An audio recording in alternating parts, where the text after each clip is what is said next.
'tis the postseason. 40 bowls in total. Every college football fan ought to be watching games like this. And we're going to have two teams that have something to try to go out and prove. Are you excited? You have to be. They have come out absolutely sizzling. Oh, my! And he'll waltz into the end zone, and he gets blasted. Breaks a tackle! Touchdown! And it's going the other way.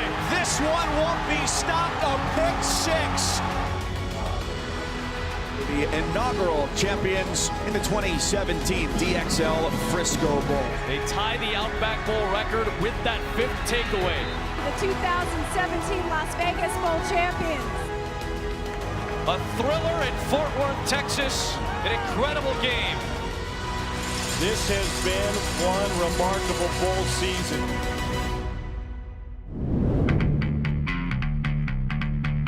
Hi, I'm Reese Davis with Kirk Herbstreit, and I hope you all are having a great time in beautiful Boise, Idaho. You know, I can't believe it's already been 4 months since we had the pleasure of calling the Las Vegas Bowl together. I'm excited that we got a bowl game, and we're going to have two teams that have something to try to go out and prove. Boise State, anytime they go up against the Power 5, it's go time. Yeah, what a good win for Boise State that day over Oregon. An impressive performance by Cedric Wilson. It was a great example of how each of these bowl games are so important to the players, the coaches, fans, schools, conferences, and of course all of us at ESPN and ABC. You know, that's why we put so much effort into covering the entire bowl season, starting with Capital One Bowl Mania. This is Capital One Bowl Mania. I'm Chris Cotter. He's Greg McElroy. Over the next 2.5 hours, Max, you're going to be following the footsteps of some great bowl pickers over the years. You've got some big shoes to fill. What are you going to be doing here? I'm a little concerned following some of the greats that come before me, but picking all 40 known bowl matchups and ranking them 1 to 40 on confidence, we're going to get them all right, too. That's the beauty of it. Look at all the different ways we promote the bowls with in-game promotion. Capital One Bowl Mania continues Friday on ESPN. The Belk Bowl between Wake Forest and Texas A&M. Next bowl's up.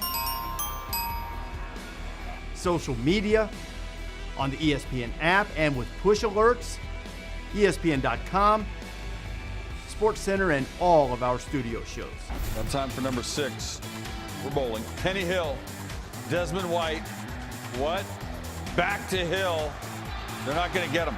Got a blocker in front. Big lineman guy that didn't touch anybody, but he was out there for show. Like an electric football player, run amok. Not bad at all.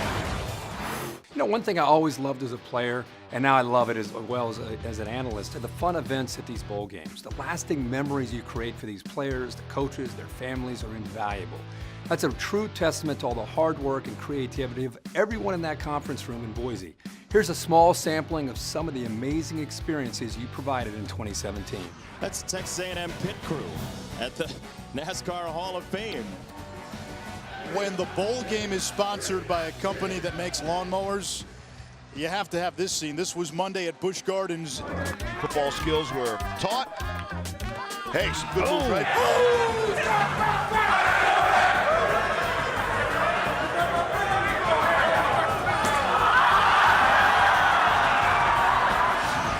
Hello, everyone. Kevin Nagandi here from our SportsCenter studios in Bristol, Connecticut. I'm already dreaming about the upcoming football season.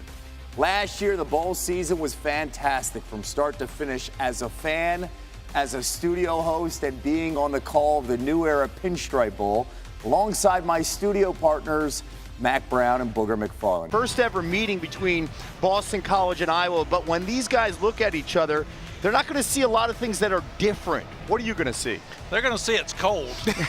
As you all know, new technologies have changed the way viewers consume ESPN content. Fans now have several options on how to watch their favorite teams and the can't-miss games. They can watch games on TVs, computers, iPads, mobile devices, YouTube, Hulu, over-the-top devices like Roku, Apple TV, and Amazon Fire TV. Not to mention all of the fans who watch games in social locations like restaurants, bars, and friends' houses. We've worked with Nielsen to develop a way to track these viewers, and we are calling it Total Live Audience. Rather than reporting a number that only encompasses the television crowd, we are giving a complete picture of the audience that view the game. Total Live Audience is comprised of 3 segments. Phase 1, preliminary audience. This is the number that we receive a day or two after the game. It will report all viewers from cable and satellite and any device where the viewing happens on a TV screen. Phase 2, audience. This number will include the preliminary numbers plus all viewing done on the ESPN app and any device where the viewing happens on a computer or mobile device. Phase 3, total live audience. Finally, we add in the out-of-home viewers, the fans who are taking in the game at a restaurant, a bar, a watch party, gym, airport. You get the idea. So what does this mean for all of you? It means higher numbers that you can report to your advertisers and sponsors. Numbers will only increase from the first reported preliminary audience. For instance, 14 bowl games experienced an out-of-home lift by 10% or more. And out-of-home increased viewership by 1.5 million viewers in the championship game.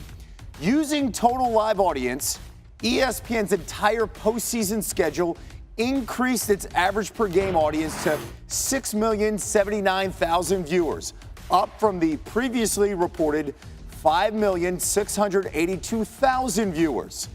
With the more than 6 million viewers per game, this is now ESPN's most watched college football bowl season in 8 years.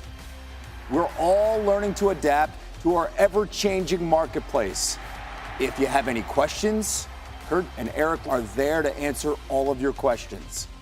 As a SportsCenter anchor and a college football host, I'm proud of the way we cover the entire bowl season.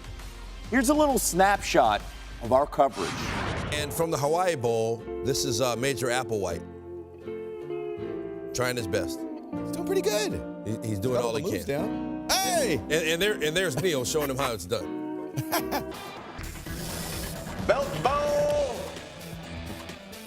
Wake Forest, Texas A&M. John Walford threw for 400, and this catch from Scotty Washington. Spectacular. I thoroughly enjoyed presenting the trophy at the trophy ceremony at the Bahamas Bowl to Frank Solich and his squad. We all had a lot of fun here. Congratulations to the Ohio Bobcats, winners of the 2017 Bahamas Bowl. Those moments are so much fun when everybody joins us up on those stages, and we'll continue to broadcast those ceremonies throughout bowl season on ESPN3 to make sure fans can see when their team wins the trophy.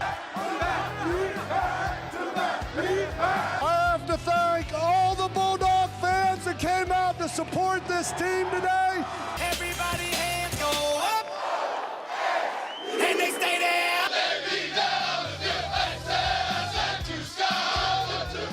From all of us at ESPN, thank you.